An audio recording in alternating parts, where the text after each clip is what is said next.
सर्वेभ्य नमो नमः। मम नाम शिन्दे अमूलः अस्ति। लातूरनगरे शारदा संस्कृत क्लासेस् इति नाम्ना विशेषवर्गं चालयामि। फेब्रुवरि मासस्य 25 दिनाङ्के 10वी कक्षायाः शालान्तप्रमाणपत्रपरीक्षायाः संस्कृतविषयस्य परीक्षा अभवत। तर एकंदरीत 80 गुणाचा पेपर, 3 तासाचा वेळ होता. अतिशय सोपा पेपर होता. आमचे विद्यार्थी तर ट्युशनचे एवढे खुश झाले. त्याच्या पाठीमागचं कारण म्हणजे वर्षभर त्यांच्याकडनं वेगवेगळ्या शाळेतील 80 गुणाच्या अनेक प्रश्नपत्रिका आम्ही सोडवून घेतल्या. त्याचबरोबर बोर्ड पॅटर्नवर आधारित आत्तापर्यंतच्या एक साधारणतः 10 प्रश्नपत्रिका आम्ही सोडवून घेतलेल्या आहेत. अशा प्रकारच्या उत्तरपत्रिकासुद्धा आम्ही तयार केलेल्या आहेत. त्या सोडवून घेत असतो विद्यार्थ्यांकडनं, जेणेकरून त्यांना पेपर अगदी सोपा, सहज जावा, हा त्या पाठीमागचा उद्देश आहे. तर ही कालपरवाची प्रश्नपत्रिका आपल्या समोर उत्तरांच्या माध्यमानं सादर करतोय. चित्रपदकोश एक प्रत्येक विभाग नवीन पेजवर लिहिणं आवश्यक होतं. आता ही नमुना उत्तरपत्रिका तुम्हा सर्वांसाठी खूप महत्त्वपूर्ण अशी ठरणार आहे. तर प्रत्येक विभाग नवीन पेजवर असणं आवश्यक होतं. संस्कृतमध्ये शब्द लिहिल्यानंतर, वाक्य संपल्यानंतर पूर्णविराम हा अत्यंत आवश्यक असतो. संदंशः, शाटिका, कुंडलिका, कषायम, भाजयति. त्याच्यानंतर संख्या आणि समयच्या संदर्भामध्ये शुद्ध मराठी अंकामध्ये संख्या लिहिणं गरजेचं आहे. संख्या लिहिल्यानंतर पूर्णविराम नको आहे. अक्षरात लिहिल्याच्या नंतर उभीदंडी आवश्यक आहे. समयच्या संदर्भामध्ये अ गट लिहून त्याच्यानंतर पुन्हा ब गटातील योग्य उत्तर लिहून तेही शुद्ध मराठी अंकात लिहिणं आवश्यक आहे. दुसरा विभाग नवीन पेजवर सुंदरपैकी हा उतारा वाचन करणं आवश्यक आहे. उतार्याचा अर्थ समजून घेणं गरजेचं आहे, कारण वर्षभर तर आपण शिकलेलं असतं, त्याच्यामुळे काही अडचण नाही तेवढी, तरीसुद्धा. त्याच्यानंतर रिकाम्या जागी योग्य पर्याय निवडून लिहा. डबल अंडरलाईन करणं गरजेचं असतं. सत्यम असत्यम वाक्य लिहून त्याच्यानंतर ते सत्य आहे का असत्य आहे हे सत्यम असत्यम अशापैकी लिहून उभीदंडी पूर्णविराम देणं आवश्यक आहे. प्रश्नार्थक शब्द कैही आहे, म्हणून जे उत्तर लिहिणार आहोत आपण त्या उत्तराची सुद्धा तीच विभक्ती वचन असणं आवश्यक आहे. उत्तेजितही प्रेक्षकही. त्याच्यानंतर गौहो याला समानार्थी शब्द धेनुहो आहे, गो आहे. षष्ठी विभक्तीने शेवट होणारे शब्द. विशेषण विशेष संबंध, संधी विग्रह, घटनाक्रमानुसार फेरमांडणी करा.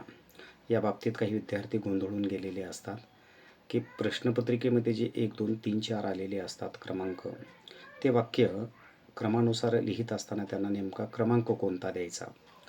तर होता होईल तेवढं त्या वाक्याची आयडेंटिटी असते, त्यामुळं ओळख असते, त्यामुळं तोच क्रमांक देणं आवश्यक आहे. तरी आपण 1, 2, 3, 4 दिलेला असला तरीसुद्धा चालतं. त्यानंतर पुढील उतारा असतो 7 मार्कासाठीच. अगदी आउट ऑफपर्यंत मार्क्स आपल्याला मिळाले पाहिजेत. एषः गद्यांशः कस्मात पाठात उद्धृतः. हा उतारा कोणत्या पाठातून घेण्यात आलेला आहे. त्या पाठाचं नाव लिहित असताना डबल इन्व्हर्टेड कॉमा असणं आवश्यक आहे. कह कमोदती, ज्यानं म्हटला त्याची प्रथमा, ज्याला म्हटला त्याची द्वितीय विभक्ती आवश्यक आहे. फलेभ्यः हे थोडासा वेगळा शब्द आहे, तर बीजेभ्यः असं अपेक्षित होतं. लेबंतव्ये निधाय अवरुद्ध्य प्रश्निर्माणं कुरुत. जनाः धान्यबीजानि अवपन्. देवः देवो देवाः. सह तौते कह कौके. लकार अकुरुत लंगलकारः. थोडं धावत्या स्वरूपामध्ये सांगतोय बरं का.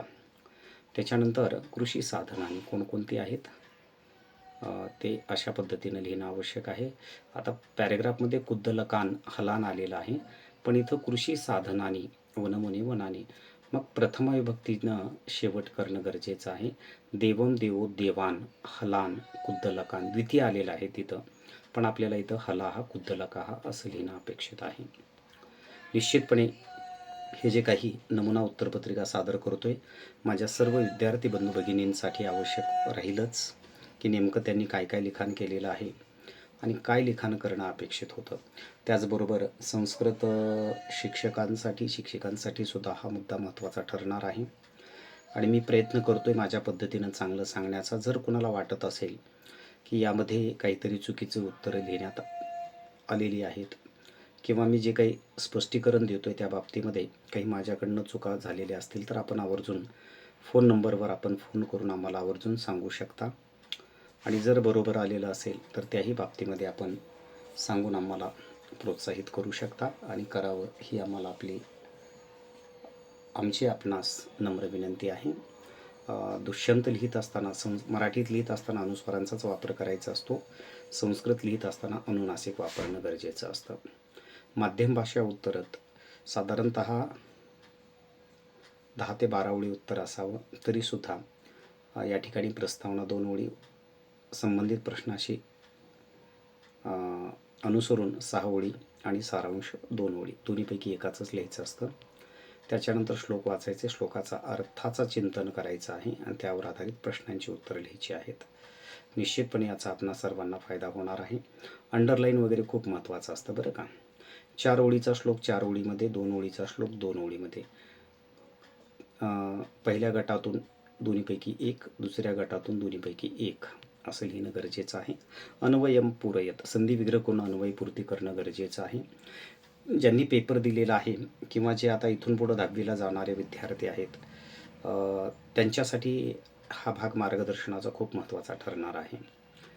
त्याच्यानंतर माध्यम भाषा सरलार्थ, मानवता, धर्म आणि वाचन प्रशंसा यावर आधारित कुठलेही 3 श्लोक विचारले जातात. 2 श्लोकांचं भाषांतर लिहायचं असतं. चौथा विभाग परत नवीन पेजवर अशा पद्धतीनं साकम, साकम सार्धम समम सह याला तृतीय विभक्तीची अपेक्षा असते. त्याचा अर्थ सोबत असा होतो, रामेण साकम सीतावनम गच्छति. बाकी हे वर्षभर आपण शिकलेलं आहेच, तरी एक धावत्या स्वरूपामध्ये सांगतोय. अनुवादम, कारण वर अव्यय उपपद विभक्तींचा वापर लिहिला तर हे लिहिण्याची गरज नाही, पण काही जणांना हाही प्रश्न खूप सोपा वाटतो म्हणून दिलेला आहे. समजा व्यवस्थित लिहिणं गरजेचं आहे. निबंध साधारणतः 5 विषय महत्त्वाचे असतात. प्रसिद्धम स्थलम, खगः, भाषा, उत्सव आणि नेता एवढ्यापैकी 100% 2 तरी विषय येतातच. ठीक आहे. पुन्हा चित्रवर्णन अशा पद्धतीचं आहे. एकमेकाला और आहे, एकच लिहिणं गरजेचं आहे. 5वा विभाग भाषाभ्यास, तर अंडरलाईन करणं गरजेचं आहे. इयत्ता 8वी 9वी आणि 10वीचे सुद्धा नामरूप, सर्वनामरूप, धातुरूप आपल्याला पाठांतर असणं आवश्यक आहेत. देव, वनमाला, कवी, मतिवारी, नदी, अस्मद, विस्मत्ता, दियाद, किम येतात.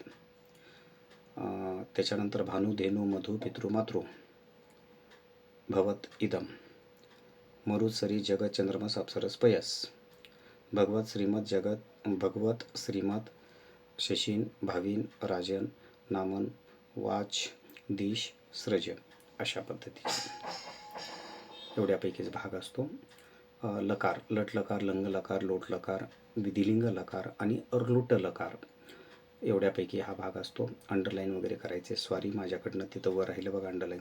अभक्षयताम, अभक्षयन, सॉरी.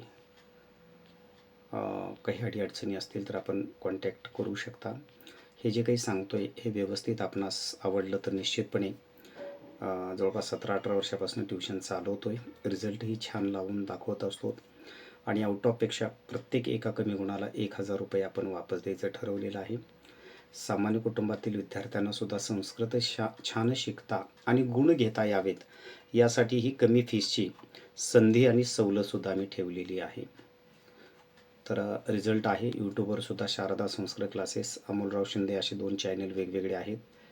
प्रत्येक शाळेतील पहिले 5-5 विद्यार्थ्यांना सुद्धा आम्ही सूट दिलेली आहे 2000 रुपये. याचं कारण म्हणजे प्रत्येक शाळेतील 5-5 विद्यार्थी जरी आले आमच्याकडे तरी शाळेमध्ये वर्गात क्रमांक 1 वरचा विद्यार्थी तो आपल्याच ट्युशन क्लासेसचा राहावा हे स्वप्न आहे आणि त्यानुसार प्रयत्नही करतोय प्रामाणिकपणे आणि ते विद्यार्थी आजपर्यंत वर्गात क्रमांक 1 वरच राहिलेले आहेत.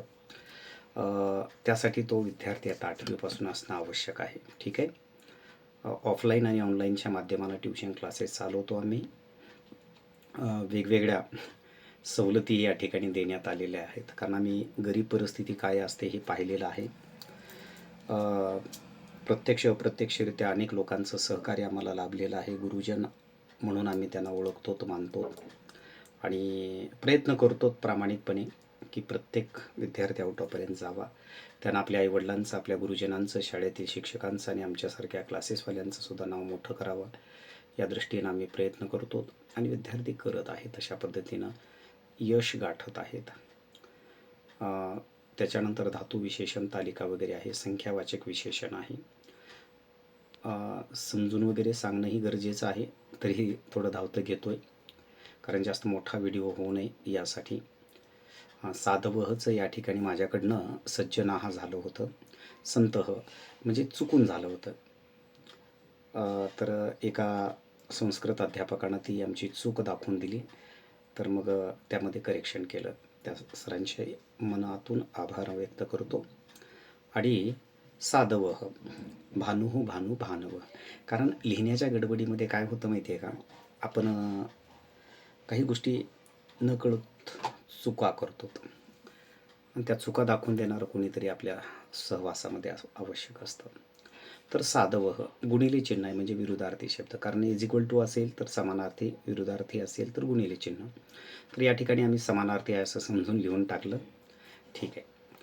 तर पुन्हा सूचनानुसार बदल करा वगैरे आहे. अपठिताचा भाग आहे. हे आमचं क्लासेसचं, हॉस्टेलचं वगैरे अशा पद्धतीचं आहे. जे खरंच प्रामाणिकपणे अभ्यास करून आपल्या आईवडिलांचं नाव मोठं करू इच्छितात त्यांना निवासाची व्यवस्था आम्ही केलेली आहे. अगदी कमी शुल्कसुद्धा ठेवण्यात आलेलं आहे आणि प्रयत्न करतो हॉस्टेलचा विद्यार्थी असो किंवा ट्युशनचा असो, त्याला खूप चांगल्या प्रकारच्या सोयीसुविधा आपण मिळवून द्याव्यात, जेणेकरून तो खूप चांगल्या प्रकारे अभ्यास करून आपल्या आईवडिलांचं त्यांना नाव मोठं करावं यासाठी. तर पाहू शकता हा हे भाग आपण. आणि सगळ्यात महत्त्वाचं म्हणजे 80पैकी 80 गुण जर मिळवायचे असतील आपल्याला, तर या प्रश्नाचं उत्तर येणं आवश्यक आहे. समानार्थी शब्द यावर्षी सोपा आला होता. आणखीन एक आनंदाची गोष्ट, CBSE आणि स्टेट बोर्ड याचा विचार केला तर CBSEच्या प्रश्नपत्रिकेमध्ये कालच 28 तारखेला झाला त्यांचा पेपर. बऱ्यापैकी चुका आहेत व्याकरणाच्या दृष्टिकोनातून, त्यावर आता आम्ही चर्चा करणार आहोत आणखी काही संस्कृत विद्वान पंडितांशी, आणि त्यानंतर त्याच्यावर आम्ही ऑब्जेक्शनसुद्धा घेणार आहोत. तसं पेपर पॅटर्न सांगितला वेगळा आणि वेगळ्या पद्धतीनं आलं असो, पण स्टेट बोर्डचा पेपर हा खूप सोपा होता. आमचे विद्यार्थी तर एवढे खुश झाले, सर अगदी आउटापर्यंत आम्ही जातो. मी म्हणलं व्हेरी गुड, नाही गेला तर प्रत्येक 97पेक्षा प्रत्येक एका कमी गुणाला 1000 रुपये रिटर्न आहेत बेटांनो असं सांगितलं. तसं संख्या कमी असते, प्रयत्न प्रामाणिकपणे आहेत आपले, पण दैव जाणील कोणी या म्हणीनुसार संख्या कमी आहे. तसं आम्ही अनेक संस्कृत अध्यापकांना वेळोवेळी नम्र विनंती करत असतो की बाबा आमचं शिकवलेलं आवडत असेल, शिकवण्याची अध्यापनाची पद्धत छान वाटत असेल तर निश्चितपणे तुमचं नाव सांगून आमच्याकडे विद्यार्थी आले तर आम्ही फीसमध्ये सुद्धा आणखी कन्सेशन देऊ. तुम्ही तर खूप छान शिकवतातच असं म्हटलेलं आहे, पण तरी त्याउपरी जर गरज आहे असं वाटलं विद्यार्थ्यांना तर निश्चित आमच्याकडे आमच्या नावाचं रेफर करावं असं वाटतं. पण असे कोणी आम्हाला सहकार्यवृत्ती करणारे लाभले नाहीत, ते कारण कळालेलं नाही, हरकत नाही. असो, प्रयत्न तर चालू आहेत. ऑनलाईन ऑफलाईनच्या माध्यमानं छान विद्यार्थी घडावा यासाठी प्रयत्न असतात आपले. अपठित श्लोकसुद्धा असतो. आचारः कुलम आख्याती देशम आख्याती भाषणम संभ्रमः स्नेहम आख्याती वपुः आख्याती भोजनम. अशा पद्धतीनं श्लोकाचं आपणाला काय करणं गरजेचं आहे, उच्चारण करणं गरजेचं आहे. तर हा 2024चा रिझल्ट आहे बेटांनो. आणि जेवढे विद्यार्थी आपल्या क्लासला शिकत होते त्यापैकी चांगले गुण घेतलेले तेवढ्यांचे फोटो वगैरे आपण टाकतो, बाकीच्यांची नावं पॉम्पलेट बॅनरवर टाकत असतो. पण आईवडिलांची शपथ आणि गुरुजनांची शपथ हे सगळं काही प्रामाणिकतेने आपण रिझल्ट सादर करण्याचा प्रयत्न अद्यापर्यंत केलेला आहे. 2006-7 पासूनचा आमच्याकडे रिझल्ट आहे. तर अशा प्रकारे जास्तीत जास्त विद्यार्थी खूप छान शिकावेत. आणि अद्यापर्यंत जे विद्यार्थी होऊन गेले आपल्या हातून अनेक विद्यार्थी डॉक्टर, इंजिनियर आहेत. मनस्वी आनंद होतो आहे त्या गोष्टीचा. आणि बॉईज हॉस्टेलसुद्धा आहे आपलं, ह्या सोयीसुविधा आहेत. असो, धन्यवाद. थांबूया. खरंच ही सांगण्याची पद्धत, समजावण्याची पद्धत आवडली असेल तर हा व्हिडिओ जास्तीत जास्त विद्यार्थ्यांपर्यंत आपण शेअर करावा, जेणेकरून त्या विद्यार्थ्यांनाही फायदा होईल आणि आमच्यासारख्यांचं जे काही स्वप्न आहे की आपण जास्तीत जास्त विद्यार्थी घडवावं. आणि राहिला प्रश्न फीसचा, आमच्या गुरुजनांची शिकवण आहे की पैशापेक्षा जास्त विद्यार्थी हा महत्त्वाचा असतो आणि त्याचं कल्याण करणं हे या प्रत्येक शिक्षकाचं कर्तव्य असतं, हे आम्ही मानतो. असो, धन्यवाद. असं सहकार्य असावं